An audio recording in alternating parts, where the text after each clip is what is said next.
Hai guys, selamat datang di Bukan Podcast. Seperti biasa, kita akan membahas tentang hal-hal yang mungkin ada di luar nalar pikiran kita dan juga kita nggak tahu nih, bener apa enggak sih sebenarnya. Hari ini kita akan membahas tentang mitos-mitos yang berkembang di Indonesia atau mitos-mitos yang dibawa dari orang-orang terdahulu sampai dengan sekarang. Masih kita percayain kadang-kadang ya, tapi kita nggak tahu. Nanti aku akan bacain beberapa mitos-mitos yang paling rame banget, paling dipercayain banget, paling diyakinin banget, dan kita akan bahas sama-sama masuk akal apa enggak. Kayaknya nggak masuk akal. Oke, mitos yang pertama adalah kepercayaan dari orang-orang dulu, yaitu dilarang menyisakan makanan atau membuang nasi. Ini karena dipercaya nasinya akan menangis. Nggak tahu nih, percaya dari mana ya. Nasi nangis, ada nasi sisa nangis, nggak ada nasi nangis juga. Orang-orang kayaknya lebih banyak sekarang kalau nangis nggak ada nasi, nggak ada duit, nggak ada rokok, nggak ada internet. Tuh kayaknya pada nangis semua. Orang-orang dulu ini nasi sisa ini nangis di percayaannya. Nggak ngerti lagi ya guys. Mungkin zaman dulu ini pada masih banyak melimpah ruah ya. Jadi kayak kalau sampai berhambur, nanti ini nasinya nangis nih. Nggak nangis, nasi nggak nangis nih. Busuk iya. Kita kenapa nangis? Kita nangis tiba-tiba.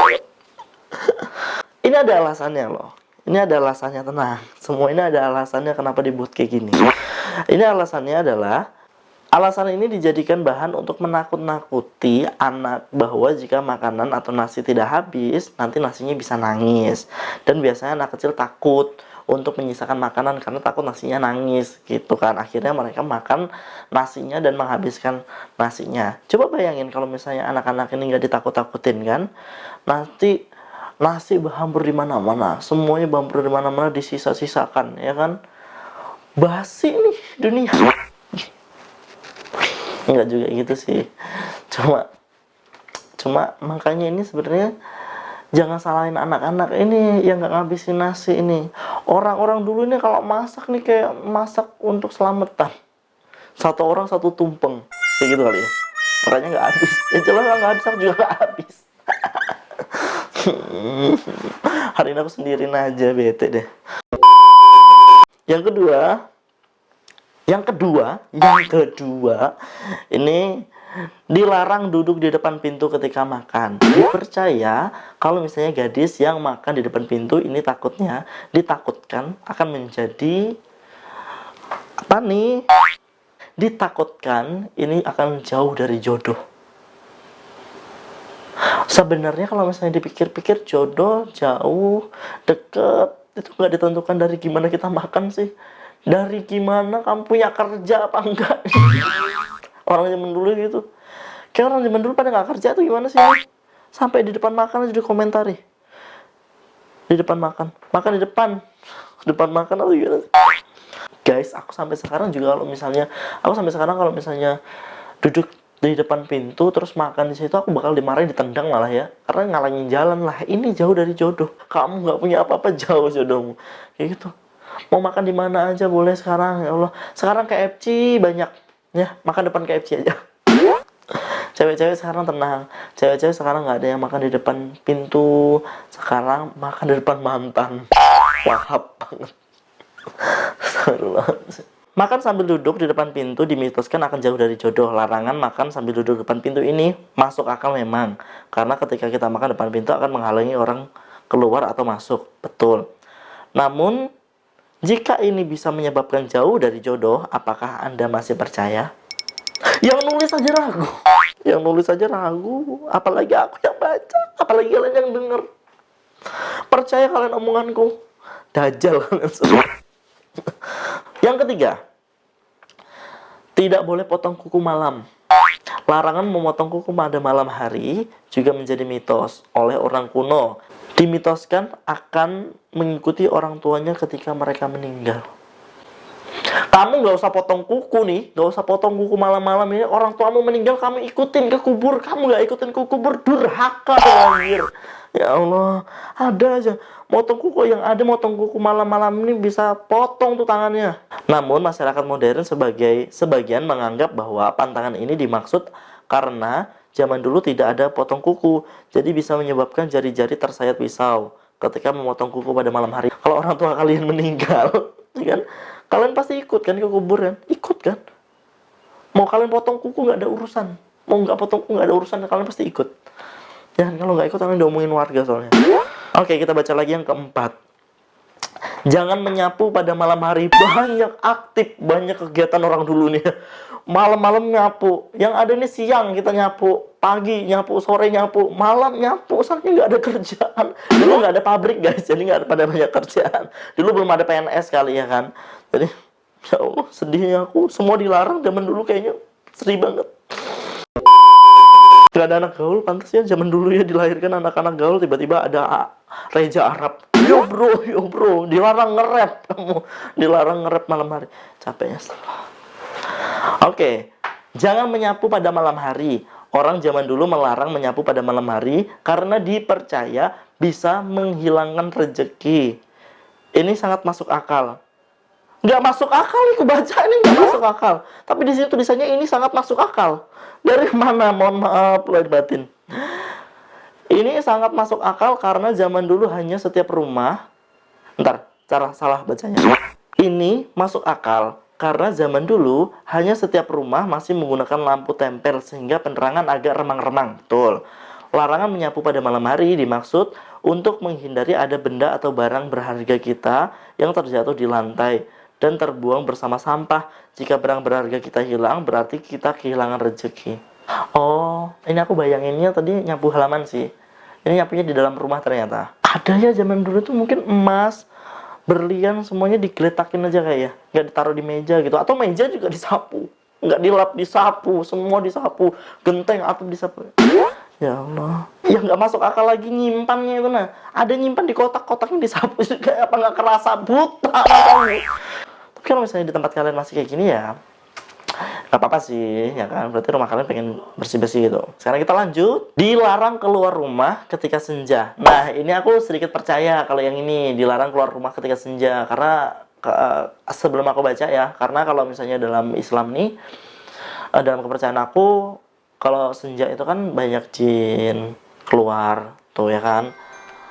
Jadi memang kita dianjurkan untuk di dalam rumah, apalagi kalau anak kecil tuh di dalam rumah aja gitu kan, jangan juga dibawa kemana-mana pas senja. Tapi orang dulu beranggapan jika keluar rumah pada saat senja bisa hilang di bawah makhluk halus. Sebagian masyarakat di daerah pedesaan pun masih percaya mitos ini.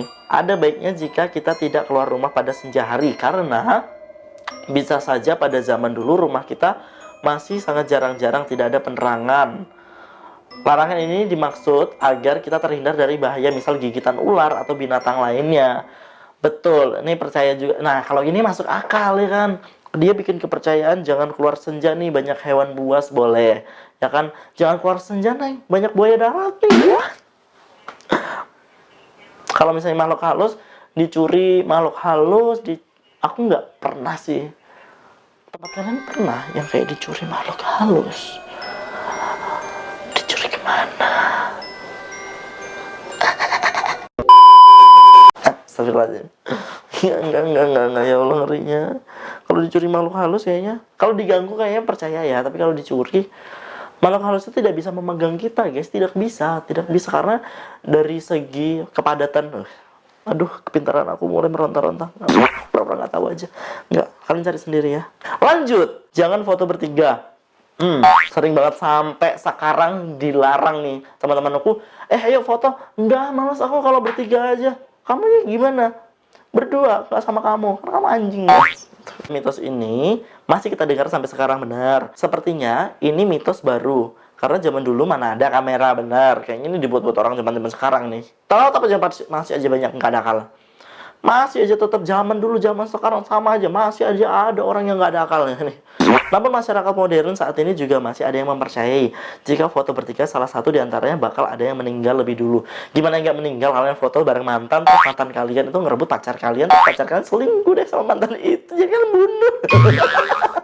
Atau kalian dibunuh sama mantan itu biarin mereka bisa pacaran ya kan, atau nggak pacar kalian bunuh kamu biar dia bisa balikan sama mantan. Terus kita baca yang terakhir, menabrak kucing. Nah, ini sampai sekarang. Tebak nih, sebelum aku baca nih. Biasanya kalau orang yang nabrak kucing, ini bajunya harus dilepas, terus diselimutin ke kucing itu, terus dikubur sama baju itu. Aku nggak tahu, sampai sekarang tuh percaya nih, masih kayak gitu. Tapi coba kita baca ya, apakah sama. Menabrak kucing, mitos ini masih dipercaya kuat oleh masyarakat jika seseorang sedang mengendarai kendaraan bermotor atau mobil, ketika menabrak kucing diyakini akan mendapat sial. Untuk itu, orang yang masih mempercayai mitos ini pasti akan langsung berhenti dan menguburkan kucing tersebut. Dalam mengubur kucing itu pun ada tata caranya. Nih, dengerin tata caranya, kayak wudhu aja ini tata cara semua. Tidak boleh dikubur begitu aja, tetapi harus dibungkus dengan kain. Jika tidak ada kain, si penabrak harus mengorbankan pakaian atau kain yang ada atau dibawa saat itu. Bagaimana? Apakah Anda masih percaya dengan mitos-mitos ini?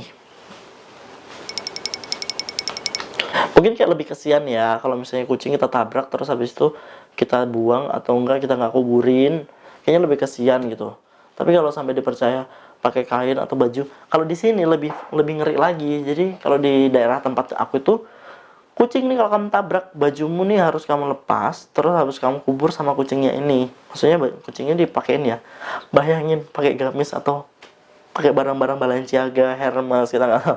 Itu tas bang, itu tas ya, aku tahu itu tas.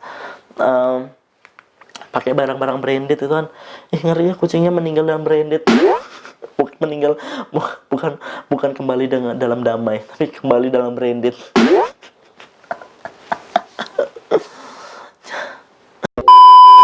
Kalau misalnya orang sekarang dipakai baju biar kayak nggak kena sial gitu loh. Terserah kalian mau percaya atau mau enggak. Kalau dari aku sih sebaiknya percaya pada Allah aja. Ya, semoga dalam video ini ada yang bisa mengedukasi kalian ya.